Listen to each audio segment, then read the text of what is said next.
প্রিয় শিক্ষার্থী বন্ধুরা, কেমন আছো তোমরা? আশা করি ভালো আছো। আজকে তোমাদের সাথে আমার পঞ্চম ক্লাস আর এই অধ্যায়ের শেষ ক্লাস। তো তোমাদের সাথে আছি আমি, তোমাদের প্রিয় সোহেল স্যার। আজকে আমরা এই অধ্যায়ের একটি অঙ্কের সমাধান করব আর আরো কিছু প্রবলেমস নিয়ে আমরা কথা বলবো। তো চলো শুরু করা যাক।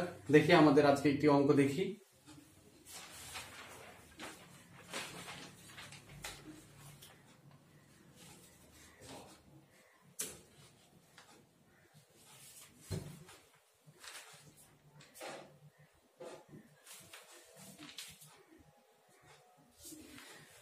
তো শিক্ষার্থী বন্ধুরা, এটি এই অধ্যায়ের একটি গুরুত্বপূর্ণ অঙ্ক। আমরা এই অঙ্কটি পড়ব এবং এর সমাধান করব, এর সমস্যাগুলো সলভ করব, দেখি কি কি সমস্যা এর মধ্যে রয়েছে। তো আমরা অঙ্কটা পড়ি। শিক্ষার্থী বন্ধুরা দেখি, আরএফএল প্লাস্টিক কোম্পানির 2018 সালের জুন মাসের উৎপাদন ব্যয় সংক্রান্ত তথ্যাবলী নিচে উল্লেখ করা হলো।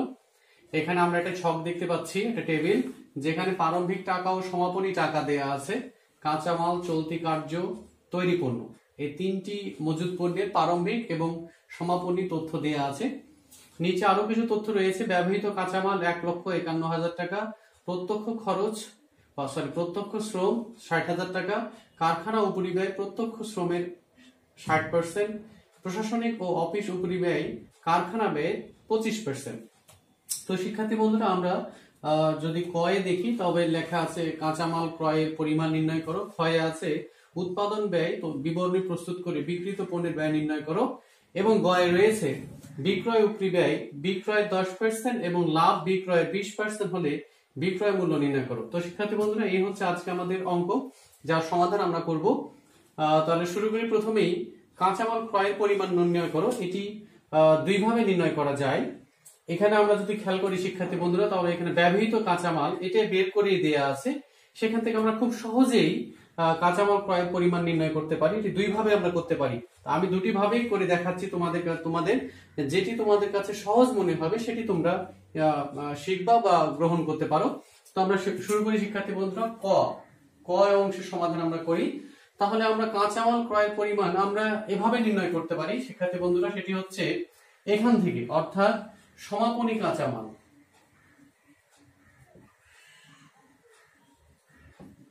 সমাপনী কাঁচামাল 24,000 টাকা,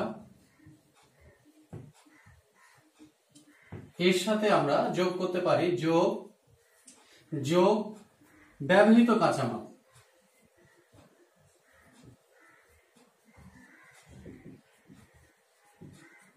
ব্যবহৃত কাঁচামাল 1,51,000 টাকা, তার সাথে যোগ যদি হয় তাহলে হবে হচ্ছে 1,75,000 টাকা। এখান থেকে যদি আমরা প্রারম্ভিক কাঁচামাল বাদ দেই,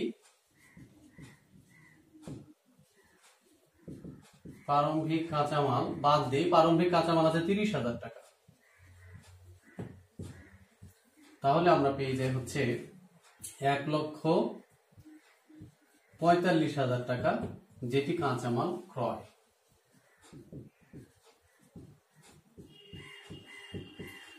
তো শিক্ষার্থী বন্ধুরা, আমরা খুব সহজে এটি বের করতে পারলাম, কাঁচামাল ক্রয়। আমি আরেকটা বিকল্প তোমাদের দেখাচ্ছি, যেটি আমরা ফর্মুলার সাহায্যেও করতে পারি। তো শিক্ষার্থী বন্ধুরা, আমরা একটু বিকল্পটা দেখি। আমরা জানি ব্যবহৃত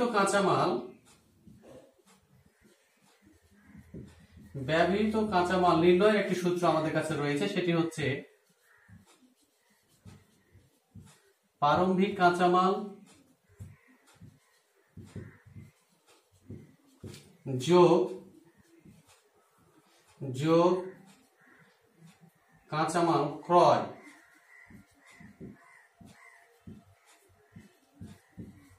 বিয়োগ সমাপনী কাঁচামাল।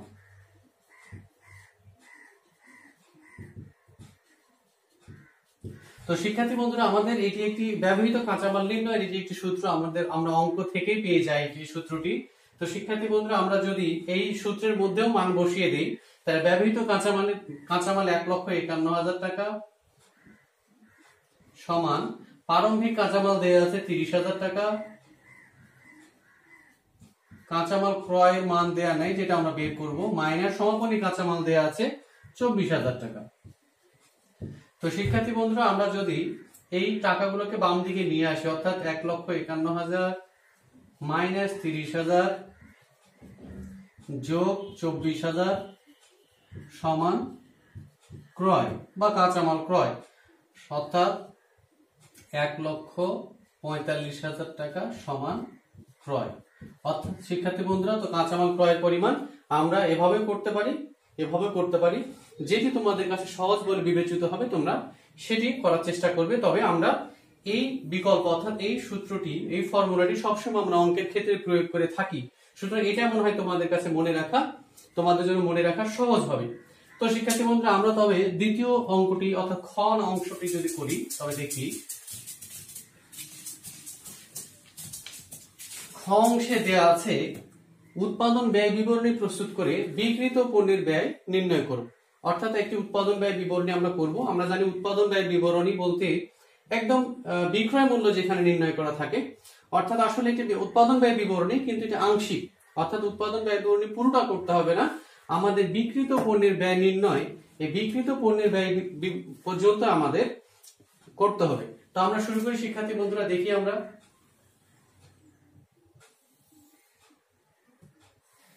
আমরা সহজেই করতে পারি এটি। তাহলে প্রতিষ্ঠানের নাম হচ্ছে RFL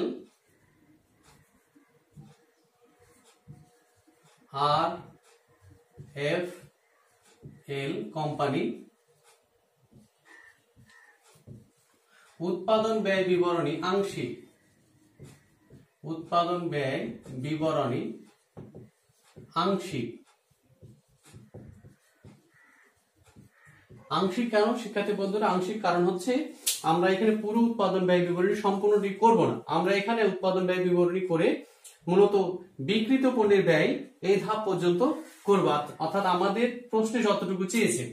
তাহলে খ অংশ আমরা যদি দেখি, সেটা হচ্ছে, আর এটি হচ্ছে জুন মাস, অর্থাৎ 30 জুন 2018।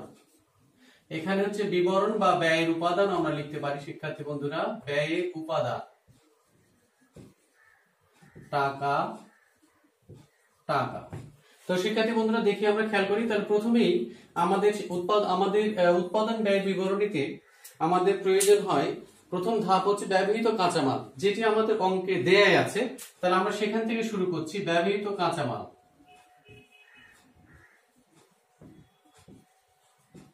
তো ব্যবহৃত কাঁচামাল এখানে দেয়া আছে শিক্ষার্থী বন্ধুরা 1,51,000 টাকা। 1,51,000, এর সাথে আমরা যোগ করি, যোগ প্রত্যক্ষ শ্রম। প্রত্যক্ষ শ্রম রয়েছে 60,000 টাকা। যদি আমরা এটা যোগ করি শিক্ষার্থী বন্ধুরা, তাহলে পেয়ে যায় হচ্ছে 2,11,000 টাকা, যেটাকে আমরা বলি মুখ্য ব্যয়। মুখ্য ব্যয় বলে থাকি। এর সাথে আমরা যোগ করি, যোগ কারখানা উপরি ব্যয়। কারখানা উপরি ব্যয়। তো শিক্ষার্থী বন্ধুরা, কারখানা উপরি ব্যয় আমরা যদি খেয়াল করি এখানে, তাহলে কারখানা উপরি ব্যয় বলা আছে, কারখানা উপরি ব্যয় প্রত্যক্ষ শ্রমের 60%। তাহলে প্রত্যক্ষ শ্রম হচ্ছে আমাদের 60,000 টাকা, এই 60,000 টাকা হচ্ছে 60%, অর্থাৎ এই 60% হচ্ছে 36,000 টাকা। তো শিক্ষার্থী বন্ধুরা, আমরা যোগ করলে পাই 2,47,000 টাকা, যেটাকে আমরা বলি কারখানা ব্যয়। কারখানা ব্যয়। এই ধারাবাহিকতা বা ধারাগুলো, এই ধাপগুলো শিক্ষার্থী বন্ধুরা আমরা আগে তোমাদের শিখিয়েছি। তোমরা যদি আগের ক্লাসগুলো করে থাকো তাহলে সহজে ধাপগুলো চিহ্নিত করতে পারবে। এবার আমরা যোগ করি, এর সাথে যোগ প্রারম্ভিক চলতি কার্য। আমরা শিক্ষার্থী বন্ধুরা আমরা খেয়াল করি, এখানে প্রারম্ভিক চলতি কার্য দেওয়া আছে 50,000 টাকা। এটা আমরা যোগ করি, পাই হচ্ছে 2,97,000 টাকা। এখান থেকে আমরা বাদ দেই, বাদ সমাপনী চলতি কার্য। সমাপনী চলতি কার্য আমরা বিয়োগ দিই এখান থেকে। সমাপনী চলতি কার্য শিক্ষার্থী বন্ধুরা দেয়া আছে হচ্ছে 47,000 টাকা। তাহলে আমরা যদি বিয়োগ দিই এটা, তাহলে আমরা পাই 2,50,000 টাকা, যেটাকে আমরা বলি তৈরি পণ্যের উৎপাদন ব্যয়। তৈরি পণ্যের উৎপাদন ব্যয়। তো শিক্ষার্থী বন্ধুরা আমরা তৈরি পণ্যের উৎপাদন ব্যয় পেলাম।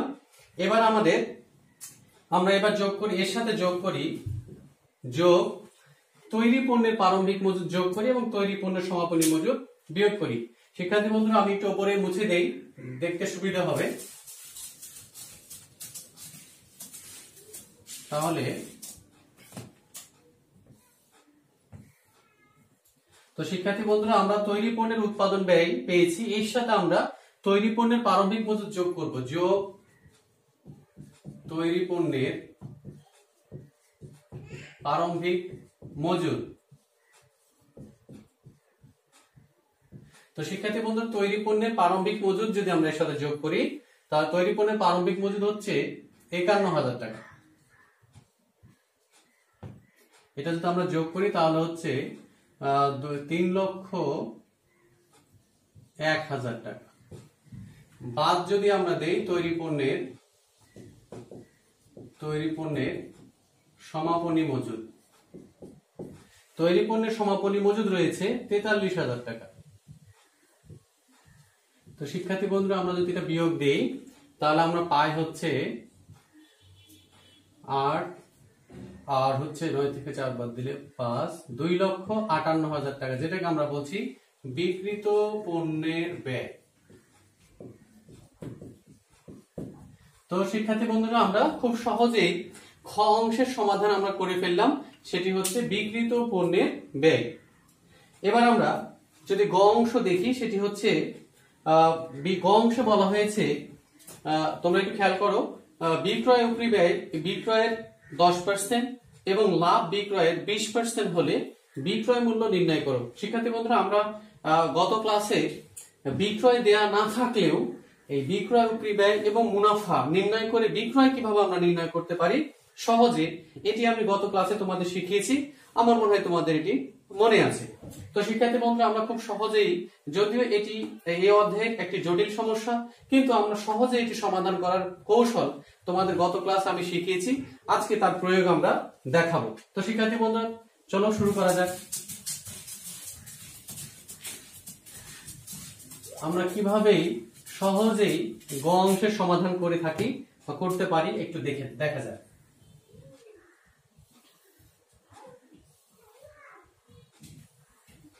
তো শিক্ষার্থী বন্ধুরা আমরা প্রথমে প্রতিষ্ঠানের নাম লিখে নেই, RFL কোম্পানি। উৎপাদন ব্যয় বিবরণী আংশিক। উৎপাদন ব্যয় বিবরণী আংশিক। তারপর হচ্ছে 30 জুন 2018। ব্যয়ের উপাদান বা বিবরণও লেখা যাবে টাকা। তো শিক্ষার্থী বন্ধুরা আমরা যেহেতু খ অংশে বিক্রিত পণ্যের ব্যয় পেয়েছি, আগে করা আছে, তাহলে আমরা সেখান থেকে শুরু করতে পারি। বিক্রিত পণ্যের ব্যয়। শিক্ষার্থী বন্ধুরা বিক্রিত পণ্যের ব্যয় আমাদের বের করা ছিল 2,58,000 টাকা। আমরা জানি বিক্রিত পণ্যের ব্যয়ের সাথে আমরা প্রথমে যোগ করি অফিসীয় প্রশাসনিক খরচ, যা আমাদের অঙ্কে দেয়া আছে।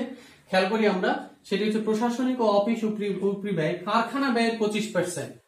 তো শিক্ষার্থী বন্ধুরা যোগ প্রশাসনিক অফিস ও প্রশাসনিক খরচ। অফিস ও প্রশাসনিক খরচ। অফিস ও প্রশাসনিক খরচ বলছে কারখানা ব্যয়ের 25%। শিক্ষার্থী বন্ধুরা কারখানা ব্যয়, আমাদের কারখানা ব্যয় ছিল হচ্ছে 2,47,000 টাকা। তাহলে 2,47,000 টাকা যা 25%। তোমরা খ অংশে দেখতে খেয়াল করো, খ অংশে কারখানা ব্যয় ছিল 47,000 টাকা। 2,47,000 টাকার 25% হচ্ছে 61,750 টাকা। আমরা যদি এটি যোগ করি শিক্ষার্থী বন্ধুরা, তাহলে হবে হচ্ছে 750 আর 9 3,19,750 টাকা। এটিও 3,19,750 টাকা। এখান থেকে আমরা এর সাথে আমরা যোগ করি, যোগ বিক্রয় উপরি ব্যয় বা বিক্রয় খরচ। এখানে আমাদের দেয়া আছে বিক্রয় উপরি ব্যয়, তাই আমরা বিক্রয় উপরি ব্যয়। তো শিক্ষার্থী বন্ধুরা, বিক্রয় উপরি ব্যয় বলা আছে, বিক্রয় উপরি ব্যয় বিক্রয় 10%, কিন্তু বিক্রয় মূল্য দেয়া অঙ্কে দেয়া কোথাও দেয়া নেই। তাহলে আমরা আরেকটু নিচের দিকে যাই, তাহলে আমরা এটা লিখে রাখলাম। এর সাথে আমরা জানি এটি যদি আমরা বিক্রয় পেয়ে যাই এবং যোগ করি, তবে আমরা যেটা পাই সেটি হচ্ছে মোট ব্যয়। তো শিক্ষার্থী বন্ধুরা, আমরা মোট ব্যয় পেয়ে গেলাম। আমরা জানি মোট ব্যয় এখানে প্রয়োজন আছে। এরপরে এর সাথে আমরা যদি যোগ করি মুনাফা যোগ যদি আমরা করি, তবে সেটা আমরা পেয়ে যাই হচ্ছে বিক্রয় মূল্য।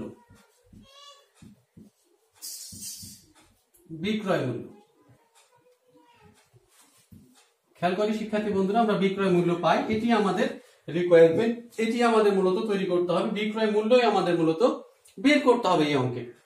তো শিক্ষার্থী বন্ধুরা, আমরা খেয়াল করি, আমরা নিচের থেকে আমরা গতদিন শিখিয়েছিলাম, এরকম ভাবে যদি কখনো বিক্রয়ের উপর বিক্রয় ব্যয়, বিক্রয় খরচ বা লাভের হার দেয়া থাকে কিন্তু বিক্রয় মূল্য দেয়া না থাকে, সেক্ষেত্রে আমরা কিভাবে সহজে নির্ণয় করতে পারি তা আমরা গত ক্লাসে শিখিয়েছি। তাহলে আমরা সেই কৌশল এখানে আমরা প্রয়োগ করি। তাহলে আমরা মনে মনে ধরবো, এটা আমরা পরীক্ষার খাতায় লিখবো না, বাট আমি এখানে লিখছি তোমাদের দেখানোর জন্য। সেটি হচ্ছে, এখানে আমরা ধরে নিলাম বিক্রয় মূল্য 100 টাকা।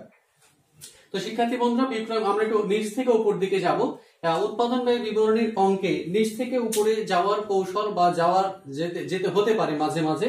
সেক্ষেত্রে আমরা খেয়াল রাখবো, আমরা যেগুলো যোগ করতে করতে আসি, আমরা ঠিক বা বিয়োগ করতে করতে আসি, নিচ থেকে যখন আমরা উপর দিকে যাব ঠিক তার উল্টোটা করবো। অর্থাৎ যে সকল আইটেম, যে সকল দফা আমরা যোগ করি সেই সকল দফাগুলো বিয়োগ করব, যে সকল দফা আমরা বিয়োগ করি সেই সকল দফাগুলো আমরা যোগ করব। তো শিক্ষার্থী বন্ধুরা, আমরা খেয়াল করি, প্রথমে বিক্রয় মূল্য 100 টাকা আমরা ধরে নিলাম। যদিও পরীক্ষার খাতা আমরা এটি লিখবো না, এটা আমরা মনে মনে ধরবো, অথবা আমার ক্লাস থেকে যেহেতু তোমরা শিখে গেলা, সেক্ষেত্রে তোমাদের আর এটা পরীক্ষার খাতা না লিখলেও চলবে, তোমরা এটা এমনিতেই করতে পারবা বলে আমি মনে করছি। তো সেক্ষেত্রে বিক্রয় মূল্য ধরে নিলাম 100 টাকা। মুনাফা বিক্রয়ের 20% বা লাভ বিক্রয়ের 20%, তাহলে লাভ হচ্ছে 20 টাকা আমরা ধরে নিলাম। আবার তাহলে আমরা জানি মোট ব্যয়ের সাথে মুনাফা যোগ করলে বিক্রয় মূল্য হয়। তাহলে আমি বললাম যে আমরা যদি নিচ থেকে উপর দিকে যাই, তাহলে আর যে আইটেমগুলা, যে দফাগুলা যোগ করতে করতে এসেছিলাম সেই দফাগুলো আমরা বিয়োগ করব। তো সেই ক্ষেত্রে এটা যেহেতু মোট ব্যয়ের সাথে যোগ করা ছিল মুনাফা, এখন উল্টোটা করি, অর্থাৎ এখান থেকে এটা বিয়োগ করলে মোট ব্যয় হয়ে যাবে আমাদের 80 টাকা। তো শিক্ষার্থী বন্ধুরা খেয়াল করি, তাহলে মোট ব্যয় 80 টাকা। এবার আমরা উপরে আর একটু যাই, এবার বলছে বিক্রয় উপরি ব্যয় বিক্রয়ের 10%। তাহলে বিক্রয় উপরি ব্যয় বিক্রয়ের 10%, বিক্রয় মূল্য 100 টাকা, তাহলে 10% মানে হচ্ছে 10 টাকা। ওকে, তো শিক্ষার্থী বন্ধুরা দেখি আমরা খেয়াল করি, তো 10 টাকা। তাহলে এখানে মোট ব্যয় 80 টাকা, বিক্রয় উপরি ব্যয় 10 টাকা। তো ঠিক মোট ব্যয়ে বিক্রয় উপরি ব্যয়ের উপরে যে যোগ আছে, অর্থাৎ এই যোগফলটা আমরা যদি খেয়াল করি শিক্ষার্থী বন্ধুরা, তাহলে এই যোগটা তার সাথে কিন্তু 10 যোগ করে 80 হয়েছে। তাহলে এই যোগটা, আর এটা যেহেতু যোগ আছে, আমরা এদিকে খেয়াল করি এটা যোগ, তাহলে আমরা এখান থেকে এটা বিয়োগ করে উপর দিকে যাব, তাহলে এটা বিয়োগ করলে হয়ে যাবে 70 টাকা। তাহলে আমরা খুব সহজেই বলতে পারি শিক্ষার্থী বন্ধুরা যে 70 টাকা বা 70% ইকুয়াল 3,19,750 টাকা। অর্থাৎ আমরা যদি এই 3,19,750 টাকাকে 10 দিয়ে গুণ এবং 70 দিয়ে ভাগ দিয়ে শিক্ষার্থী বন্ধুরা, তাহলে আমরা পেয়ে যাব হচ্ছে বিক্রয় খরচ, এবং এটা হবে এই 10% সমান হবে 45,679 টাকা। ঠিক আছে শিক্ষার্থী বন্ধুরা, তাহলে আমরা বিক্রয় উপরি খরচও পেয়ে গেলাম, এবং আমার মনে হয় তোমরা শিখে গেছো যে কিভাবে পরীক্ষার সময় বা বইয়ের অঙ্ক করার সময় কিভাবে সমাধান করতে হবে। আমি আবার বলছি শিক্ষার্থী বন্ধুরা, এই তথ্যগুলা কিন্তু পরীক্ষার সময় লেখার প্রয়োজন নাই বা লেখা যাবে না। তোমরা প্রয়োজনে রাফে করতে পারো, অথবা পেন্সিল দিয়ে করে মুছে দিতে পারো, অথবা মনে মনেও করতে পারো, এটি তেমন কঠিন কোনো বিষয় নেই, এটা মনে রাখা খুবই সহজ। তো শিক্ষার্থী বন্ধু এবার আমরা যোগ করি, তাহলে হচ্ছে 9 9 5 4 যোগ করি আমরা শিক্ষার্থী বন্ধুরা, তাহলে 5 7 5 12 3।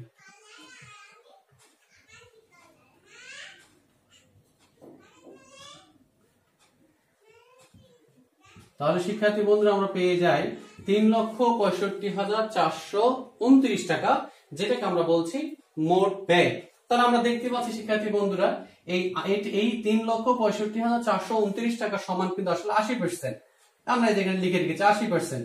তাহলে আমরা শিক্ষার্থী বন্ধুরা আমরা যদি এই 3,65,429 টাকাকে 20 দিয়ে ভাগ দেই এবং 80 দিয়ে গুণ দেই, 20 দিয়ে গুণ দেই এবং 80 দিয়ে ভাগ দেই, তাহলে আমরা কিন্তু মুনাফাটা পেয়ে যেতে পারি খুব সহজেই, যেটা বের হবে হচ্ছে 91,357 টাকা।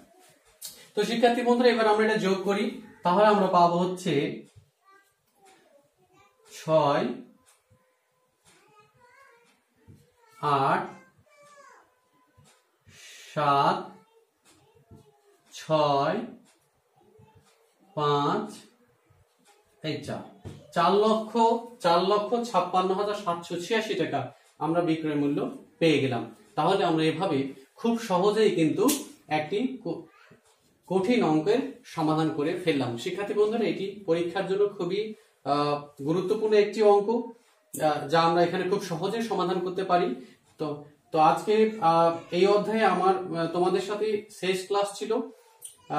এরপরেও যদি কখনো তোমাদের অঙ্ক করতে গেলে বা প্রশ্ন সমাধান করতে গেলে কখনো যদি প্রবলেম বা সমস্যা মনে হয় বা তোমাদের কোথাও যদি কঠিন লাগে, তাহলে আমার ইনবক্সে আমাকে প্রশ্ন করা যাবে। কলেজে আমাদের যে ওয়েব পেজ আছে বা ফেসবুক পেজ আছে, সেখানে কমেন্ট বক্সে প্রশ্ন করা যাবে, আমার ইউটিউব লিংকেও প্রশ্ন করা যাবে, অথবা আমাকে ফোন করেও সরাসরি প্রশ্ন করা যাবে, আমি তার সমাধান দেব। তো শিক্ষার্থী বন্ধুরা আজকে এতটুকুই। আজকে এই সপ্তম অধ্যায় আমরা শেষ করলাম।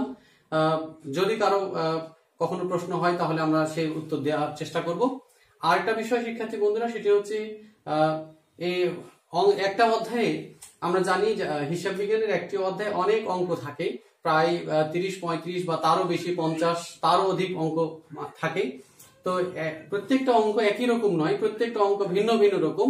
তো সেক্ষেত্রে করতে আমি যতটুকু আমার মনে হয় যে আমার এই 4টি ক্লাস যদি কেউ ধারাবাহিক ভাবে করে, তাহলে যে কোনো বইয়ের সমস্ত অঙ্কই করে ফেলা সম্ভব, সেটা আমি নিশ্চিত। তো শিক্ষার্থী বন্ধুরা তোমরা ভালো থাকো, সুস্থ থাকো। খুবই শীঘ্রই আবার হয়তো 1-2 দিনের মধ্যেই আমার পরবর্তী ক্লাস অন্য একটি অধ্যায় উপরে সেটি আমি নিব তোমাদের সাথে। তো তোমরা সেজন্য প্রস্তুত থাকো, এর মধ্যে অঙ্কগুলো করে শেষ করে ফেলো। ধন্যবাদ, ভালো থাকো।